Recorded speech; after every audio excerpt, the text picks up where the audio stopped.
And more than that, so it is time to start after our academic 15 plus minutes.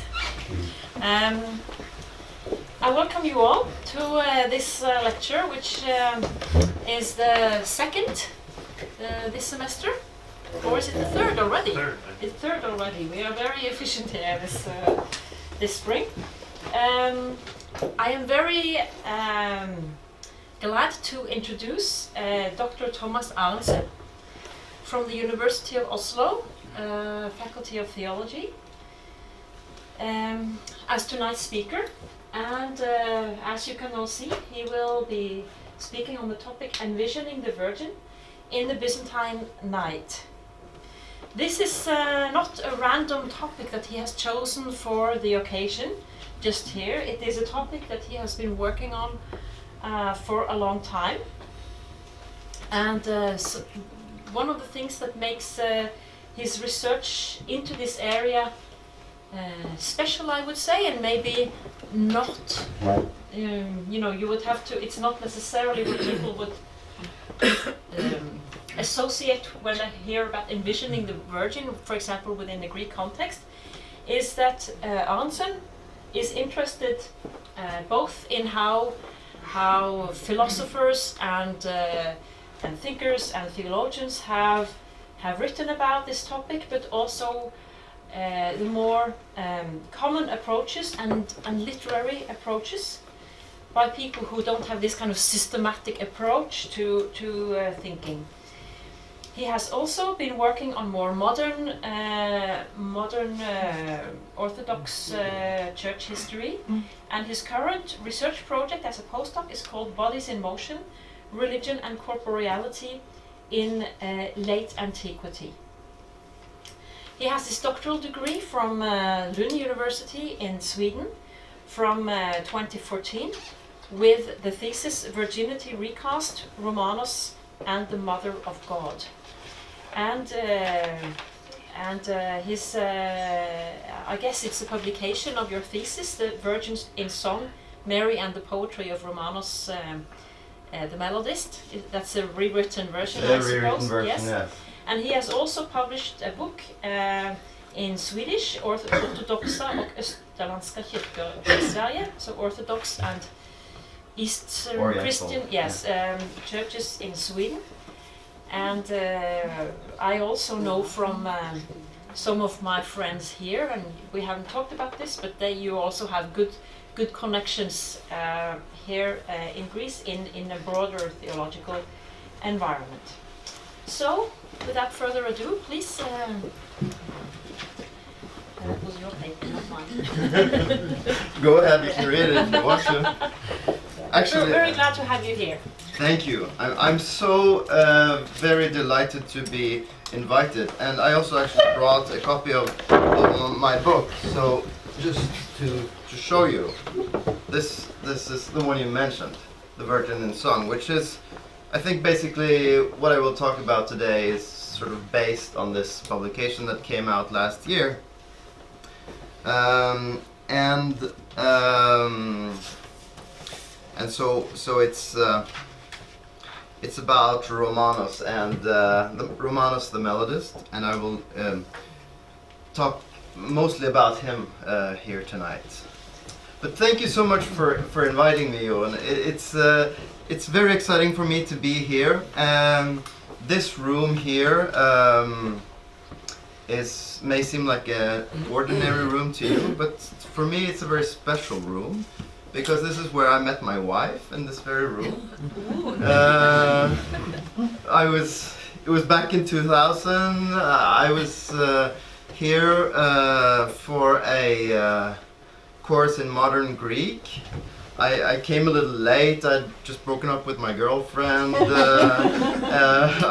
I came too late for the course because I'd written this play that a Norwegian theater decided to stage, and everything was sort of crazy and in a mess. I just came here with a taxi, and the Senova de Bovary, who was the boss at the time, opened the door, started speaking to me in Greek, as if I knew Greek already, and it was just, all very Greek to me.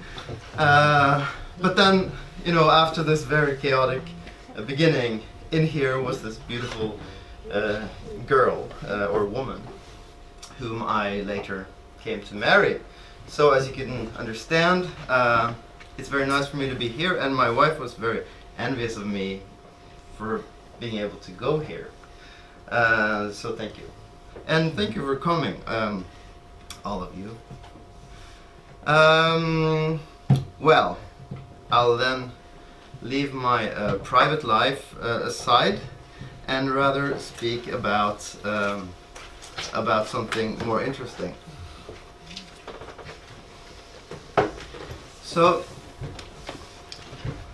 let's see, I'll do this first.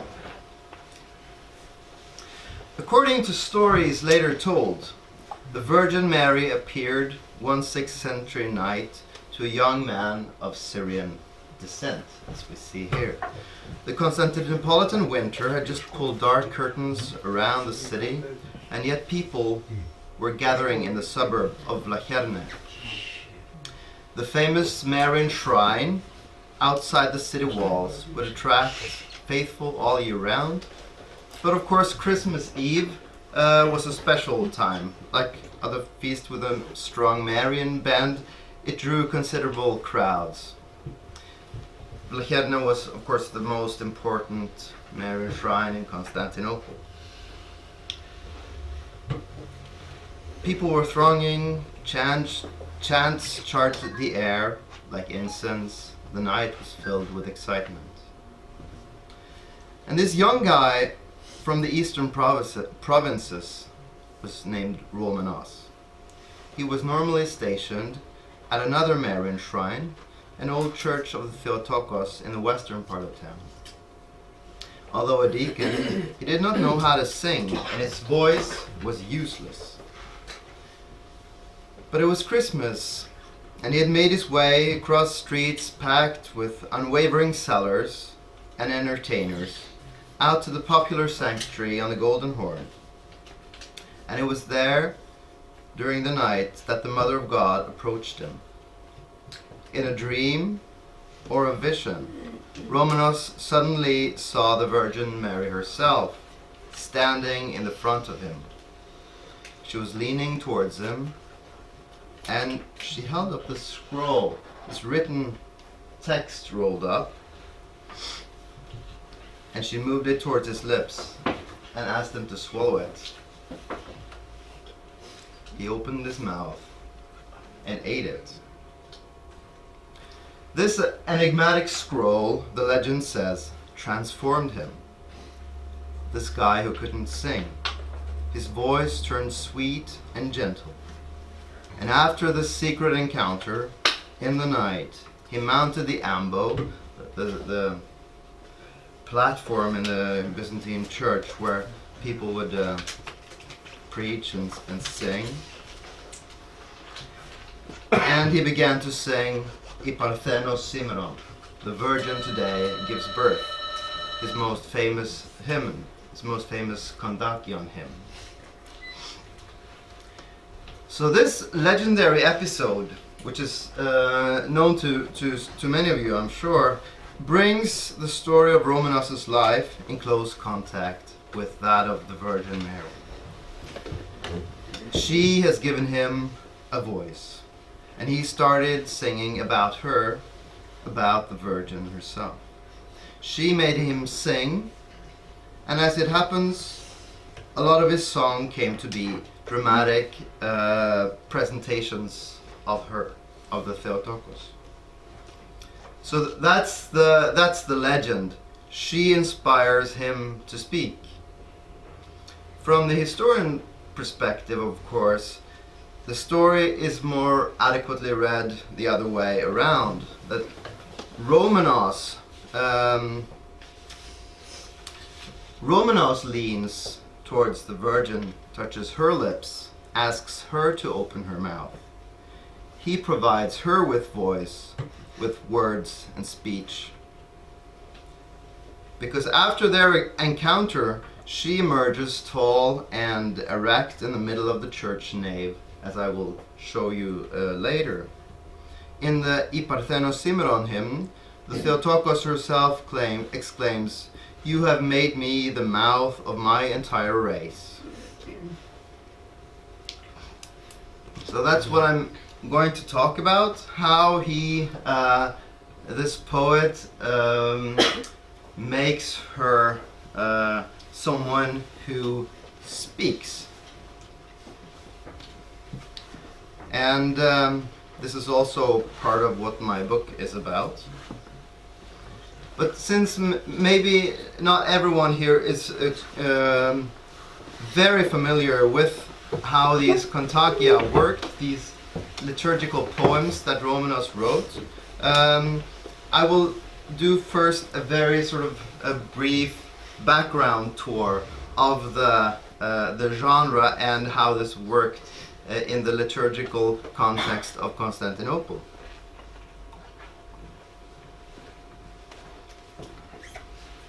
A lot of liturgical innovation took place in Constantinople in the 6th century.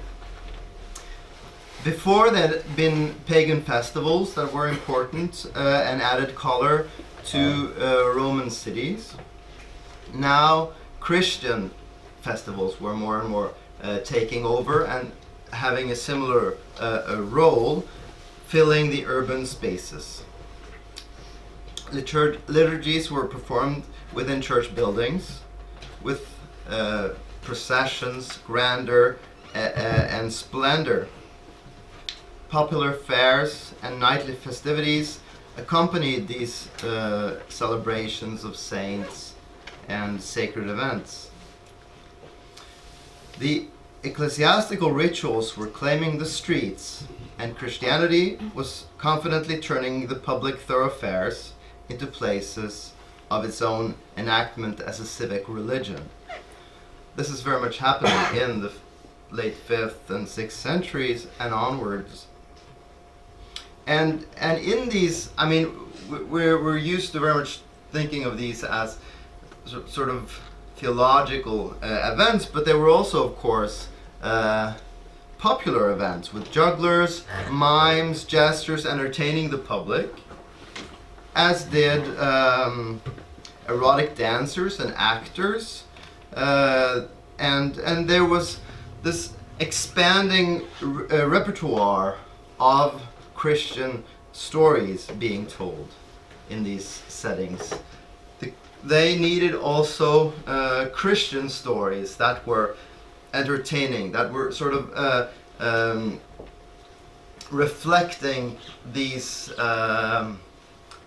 the entertaining aspects of the big festivals. And so that's, I think, where Romanos really fits into. That's what he does. That has made him such an important figure in the history of the Christian Church and in the history of liturgical poetry. I'll show you a couple of excerpts from his poetry that are not about the Virgin Mary necessarily, but that give you some idea as to the kind of sort of intense, entertaining aspect of the way he speaks theology. The first one is I mean, the kontakia are very long. They have several stanzas after another, so these are just very short excerpts from the much bigger story. They're dramatic stories, but and this one is from the story about the slaughter of the innocents in Bethlehem, where after Christ's birth, and Romanos says about the slaughtering of these babies. Some were cut in pieces, others had their heads cut off at their mother's breasts, while pulling at them and drinking milk, so that from the breasts hung the sacred heads of the infants, holding on to the nipples by the teeth in their mouth. So it's like a pretty gruesome image, but it's also something that is very easily understandable for everyone. And he has also some that are even more grotesque in a way. There's this one on Lazarus, where a body is dissolving within the body of Hades. Hades, the personified Hades, this big monster, is eating dead people, and at this point Lazarus has been eaten, and he has, and his body parts have started to dissolve, but now Lazarus is turning in and looking within himself, and he's noticing that they're beginning to come together again. So this is Lazarus speaking. He says, "I see the limbs of Lazarus, now those that corruption dissolved. They're waiting to rise again. They're rehearsing their mobilization, for they creep like ants now, after the worms withdrew and the stench left them." So that all the worms are like creeping away and they're moving back, and so it's sort of a creepy image, I think. And then there's the story about Christ and a prostitute, which is from the New Testament, but Romanos is very much emphasizing the erotic aspect of their encounter, which I imagine would have been a bit controversial maybe, but this is also part of a larger tradition. So, but he's sort of highlighting very much the intimacy and the sexual desire that she has. Somehow I think my Greek fonts are not very well preserved here, but I'll read the English translation anyway. This is the harlot herself who speaks about Jesus. She says, "I want him so much, and for him to want me. I anoint with perfume and fawn. I'll weep, I moan, and I urge him rightly to want me. I'm transformed by the desire of the one I desire. And as he wants to be kissed, I'll kiss my lover."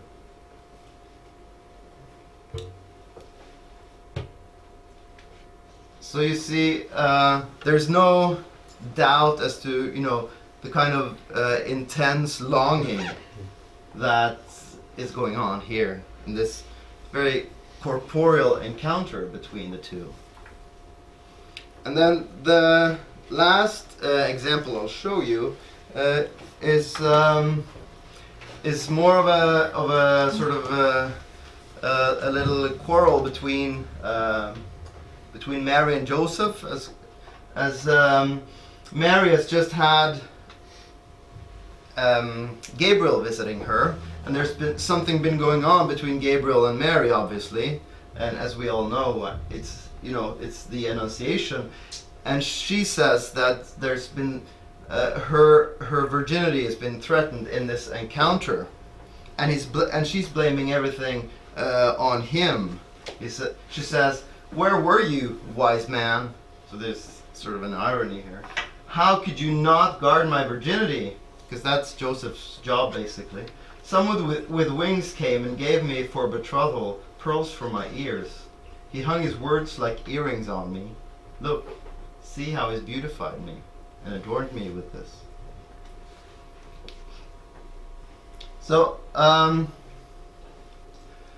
my reading of these examples and of Romanos' corpus in general is that in a way he uses, splatter, horror, eroticism, all these things that we see in the movies today, and it's not necessarily to say that this is just entertainment, but that he's very much writing some kind of popular poetry where these things were performed during the night as other kinds of entertainment were going on in next door, and he's really very much trying to get people involved and entertained and to sort of experience these things.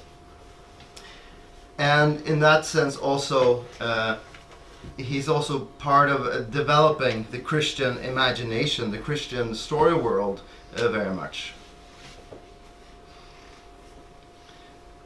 Okay, so that's who Romanos the melodist is, for me anyways. And now I'll talk about what he does when he talks about the Virgin Mary and how he imagines her in this in these Constantinopolitan nights. My students are puzzled by the issue of Mary and virginity. I was teaching this course and they said, what's with the virginity anyways? And it's a very good question, I think. And I was also puzzled by this, and that's why I started working on these texts. What does it mean? And why does he insist that she is indeed a virgin, as many other early church fathers have insisted, and other Christian authors? Traditionally, in antiquity, virgins were someone who were covered up, didn't speak, were secluded. So traditionally, a virgin body is sort of a closed body, someone who is not there yet in the open. And of course, they're not in any ways supposed to be involved in sexual intercourse. But what we find in Romanos, when he talks about the Virgin Mary, is he insists that she's a virgin, but he portrays her as actively involved in erotic encounters. He insists that she's a virgin, but he portrays her as breastfeeding. He insists that she's a virgin, but he portrays her as speaking loudly with a voice of authority, which is not what you would expect from a virgin at all. And all of these things are pretty new in the late 5th or early 6th century. One might argue that with Romanos, the typical Byzantine Mother of God arrives on the scene. She's a virgin, but her body is open.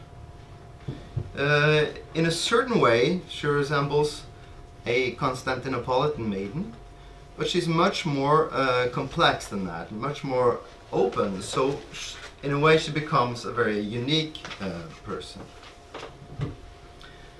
Now,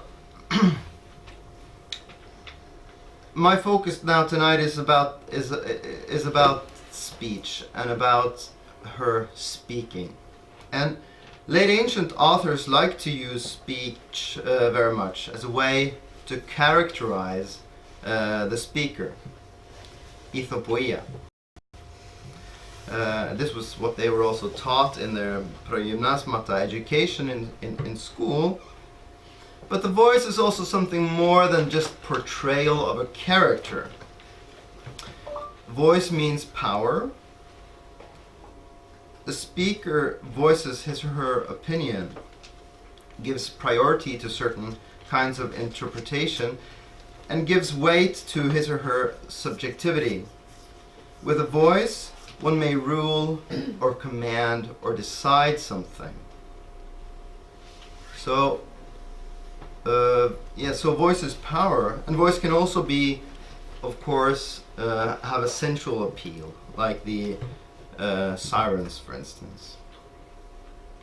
Speech is connected to presence.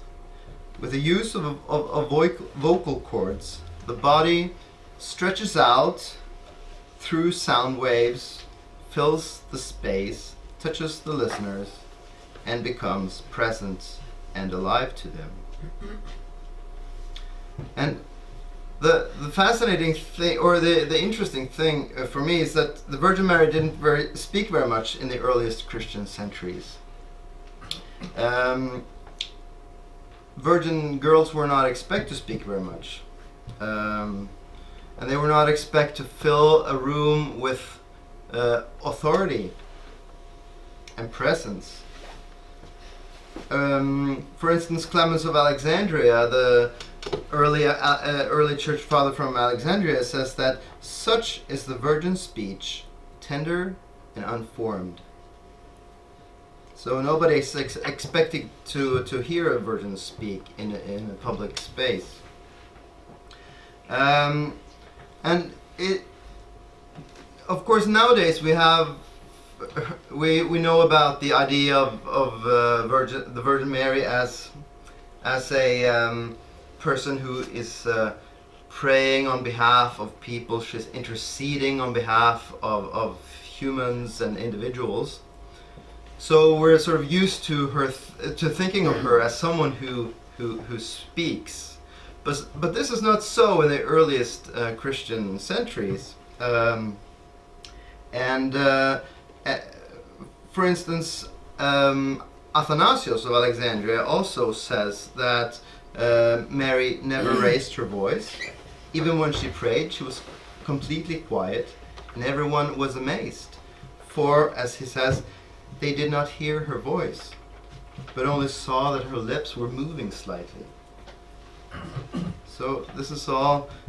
Also, Severus of Antioch says that Mary is he says that she's a prophetess and an apostle, but he says that that she achieves this status, quote, when she was silent through her giving birth. So it's Athanasius, of course, wanted to emphasize that she, like his nuns, should be quiet because she became a model for the nuns. That's how he is modeling her. Severus is like the Council of Ephesus, emphasizing that she is a womb, sort of a function, a bridge between heaven and earth. But to none of them she's really a person that's interacting with other people. She's more just translating things. So let's see what Romanos does. The crucifixion and resurrection of Christ are key events in the Christian story, as you know. But how do we know, and how do you know what happened in these unfathomable moments? Who was there to tell the story?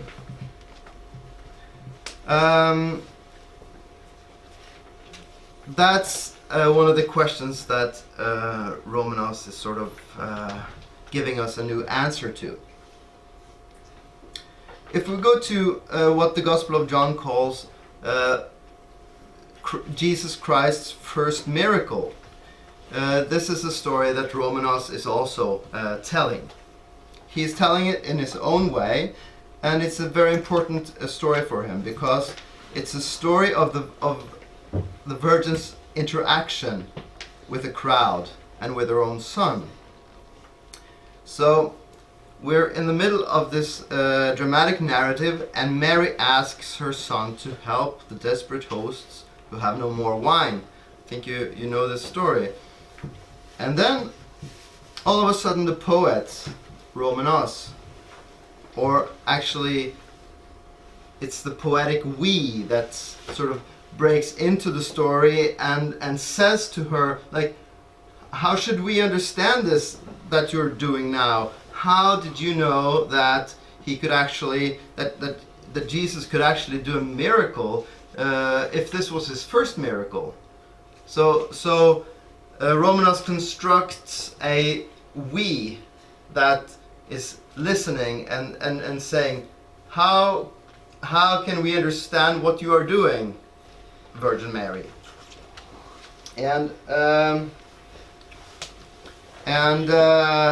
So he's a noble virgin. From what kind of miracle of his did you learn that your son is able to provide wine without having harvested grapes? How could you cry out to your son, give them wine? So that's what we are asking her.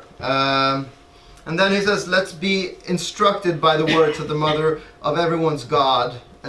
Let's hear what she says to us. And she says, and she talks to us now, not only to the people in Cana, but to us. She says, listen, friends, understand this, all of you, and learn a secret. I've seen my son work wonders already, even before this one. John was not yet his disciple, for he had indeed submitted to Christ. He had indeed not yet submitted to Christ when he performed these miracles. So Mary says that she's, in a way, she knows about other miracles. She knows some intimate side of Jesus that nobody else knows. The words of the gospel the written gospel are the words of the apostles, but she knew him better than they. So in a way, her word is more important and more privileged than the words of the apostles, the words of the New Testament. So that's the sort of the twist that Romanos makes. And I think I have, so she continues, she says, so since no human being have a clear faith in what is not written in the books, which the eyewitnesses of his grace wrote, I shall leave them out. But I will touch upon greater things of which I have knowledge. So she doesn't really do this. She doesn't really touch upon all these great things in this particular text. But she says very clearly that, I know something. If you really want to know the truth, you should turn to me. So, and that's more privileged than the words of the Bible itself. And for this reason, Romanos places her at the birth, obviously, because she was the mother, but he also places her at her death, at his death. So she's the privileged witness and privileged character at both those crucial events, and also at this first miracle, which is not the first miracle according to him. But anyway, so to understand the mysteries of Jesus Christ, you need to go through her. So. And so we'll turn to this kondakion that's on Mary at the cross, and this is a pretty radical one, because Romanos, I think, is the first one to say that Mary was the privileged person at Jesus' crucifixion. The others, all the apostles were like in the background. John is not included really in this version. It's the mother and the son at the cross itself, and as they are like moving towards the crucifixion, Christ says all these, repeats to her several times. Cry this aloud, mother. Again, mother, cry aloud. You will cry out with joy. Sing with discernment. Announce this to all. So he very much emphasizes that she should be someone who speaks. Someone who raises her voice loudly. In the beginning of the kondakion, we meet at first a bewildered mother. They talk, the mother and the son, and he is probably carrying the cross, and they're talking on their way, and she says, "There isn't another wedding in Cana again, is there? To which you now rush to make wine out of water for them? Should I come with you, child, or rather wait for you?" So it's in a way a bit puzzling why she's talking about Cana now, when they're obviously going to the crucifixion. But I think Cana for Romanos it represents this moment of intercession, a moment where her voice comes to speak both to Christ and for Christ. So this, in this sense, maybe there is a link between the two events, and to her question, should I come with you, child, or rather wait for you, the Kantakian gives the answer, obviously, that she should come along all the way, actually, as we'll see, to his death. So in this way, Romanos makes Good Friday into a dialogue between mother and son. And this dialogue reaches into the climax of the Passion. Contradicting other versions, Romanos places the Mother of God as the only person at the cross, and she's privileged together with her son too. She says, "You go away, my child, towards an unjust killing, and nobody suffers with you. Peter's not coming with you, the one who said to you, 'I won't ever deny you even if I must die.' Thomas has left you, the one who cried out, 'Let us all die with him.' The others too, your loved ones and friends, yes, those who judge the tribes of Israel, where are they now? Not one of all, but one for all. You die, my child, alone, but by this you saved all." So she's sort of interpreting what's going on, and at the same time it emphasizes very clearly that here she's the only one, and the other witnesses are basically gone. As Christ comes closer and closer to his death, Mary begins to realize that they will have to separate. She starts to beg him not to leave her. She wants to accompany her son all the way to the crucifixion.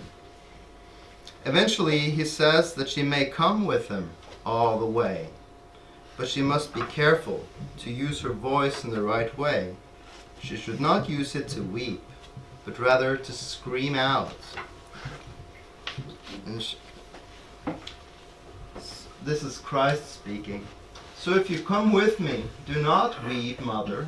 No, and do not be scared if you see the elements shaken. For the shamelessness agitates all of creation. The firmament will be as blind and not open its eye until I say. The earth and the sea will hasten to flee at that time. The temple will rend its tunic against those daring these audacities at that time. The mountains will shudder, the tombs be emptied. When you see these things, if you're terrified as a woman, scream out to me, 'Spare me, my son and my God.'"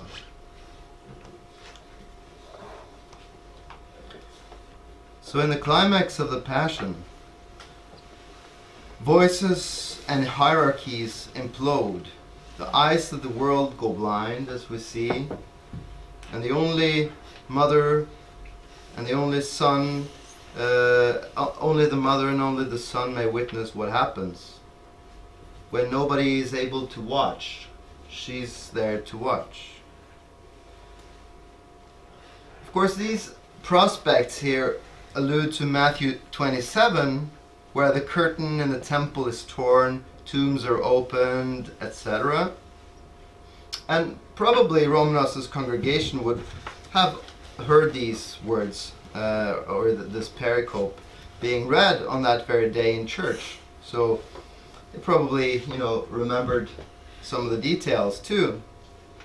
But in that pericope, the one who cries out, kraxas, is Christ himself, who cries, my God, why have you forsaken me?"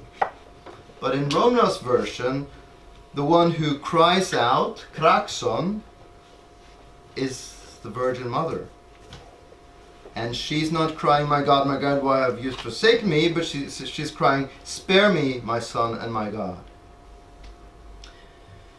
So in this very ultimate and most terrifying moment, she resembles her son. Her scream echoes his scream. Their voices unite in the passion. Distinctions collapse further in reverberations of identifications, as the congregation is the one to actually perform the Marian scream. I mean, this is the refrain, my son and my God, and it's the congregation that cries out these words, my son and my God.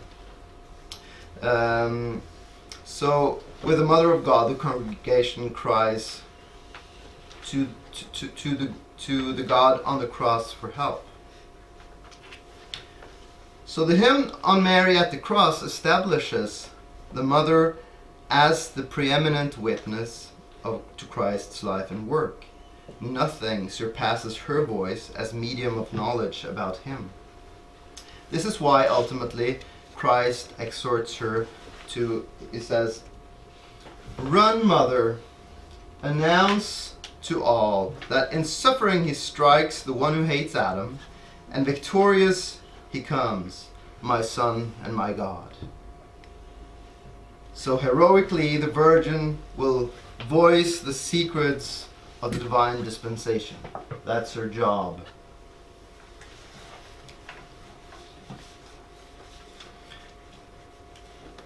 So after this is the end of this kondakion, and we'll have a little look at one more kondakion if we have time. If we have time, yeah. One that's about, namely, about Adam and Eve, because Romanos wrote this very peculiar kondakion about for Christmas. His most famous Christmas kondakion is the one I mentioned in the beginning, Parthenos Simeron, but he also wrote a different one, which is not so famous, and it's about Christmas, but it points ahead towards Easter. It starts in the Bethlehem cave. There's the sort of intimate moment where the mother holds her baby in her arms, breastfeeding him, and she's singing to him songs like lullaby songs for a little baby. I'll show you the text. It's longer, this monologue, but this is part of it. I do not reject your grace in which I have taken part, Master. So this is what she's singing to her son. I do not obscure the dignity which I received giving birth to you, for I rule the world. Since I carried your might in my womb, I prevail over all. And then she sort of turns out to the world around and says, celebrate with me now, earth and heaven, for I hold your maker in my arms, offspring of the earth. Put away your sorrows and behold the joy, which I produced from an undefiled womb, and was called Graced One. Graced One, this is my translation of the full of grace, Gicharitomeni.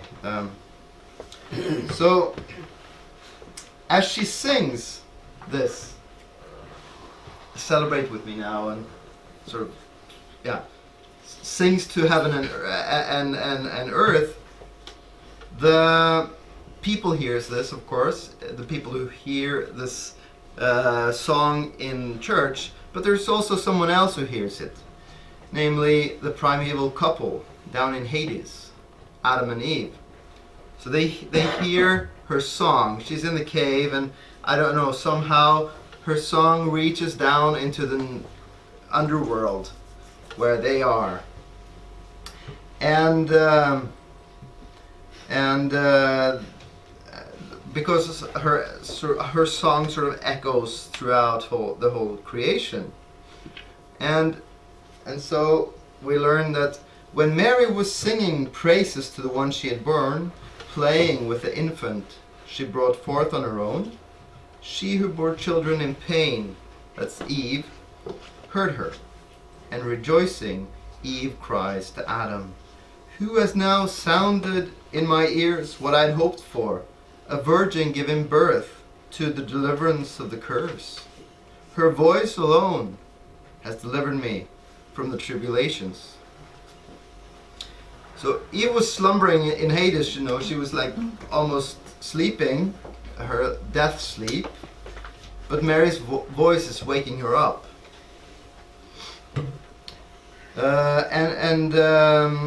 And in a way then Mary's voice is waking her from her death. So the voice of the Virgin functions as an invigorator that brings new life in the world of death. It's a voice that carries with it the seed of salvation. But Adam, on the other hand, he doesn't really hear this. Eve tries to shake him out of his sleep. "Rise up," she says. But Adam's ears, they're not used to listening, Romanos notes, and he sort of plays with the idea that that he's not obedient to God, so he's not used to, you know, listening to good advice.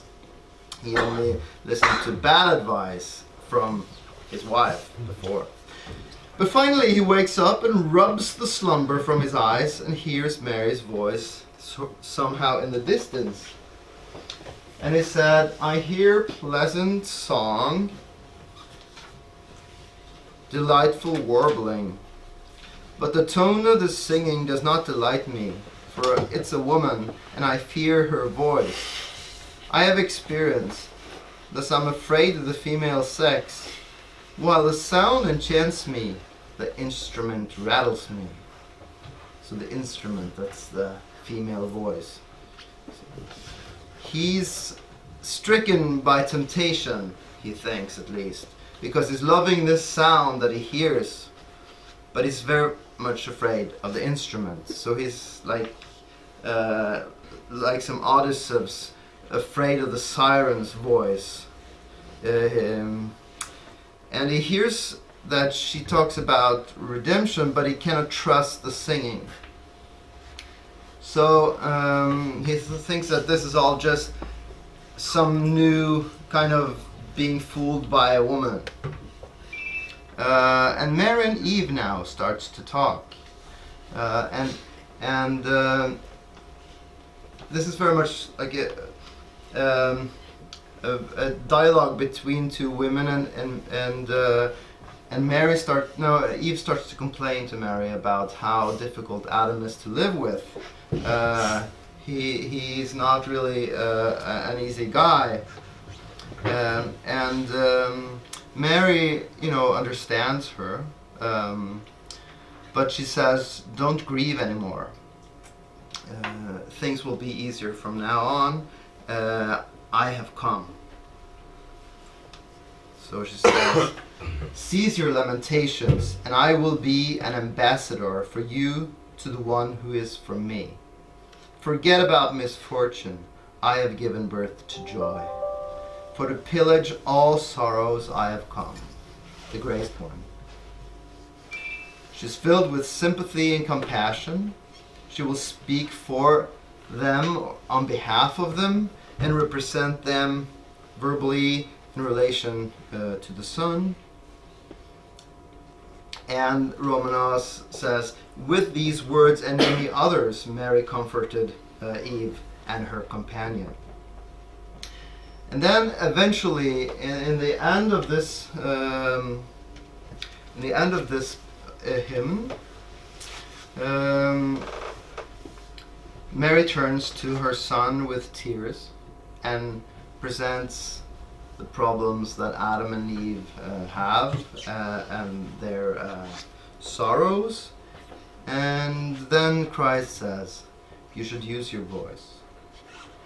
Use your voice to announce resurrection to everyone." And so the Kondakion ends with this cry, or this command from Christ to his mother. Proclaim these things to all, mother. Be enriched by them, rule with them, rejoice through them.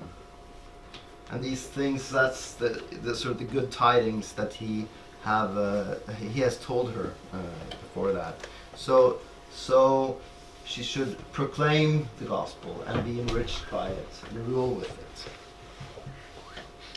So God sanctions Mary's voice, and her authority accords with he who is from her. Her voice stretches out to all, and she rules the world. Mentally and vocally, she's gone down to the realm of death, and then, the poem implies, the Mother of God rises from the dead with her voice. So her voice sort of performs the same movement down into death and up again, as Christ will do later physically in his body.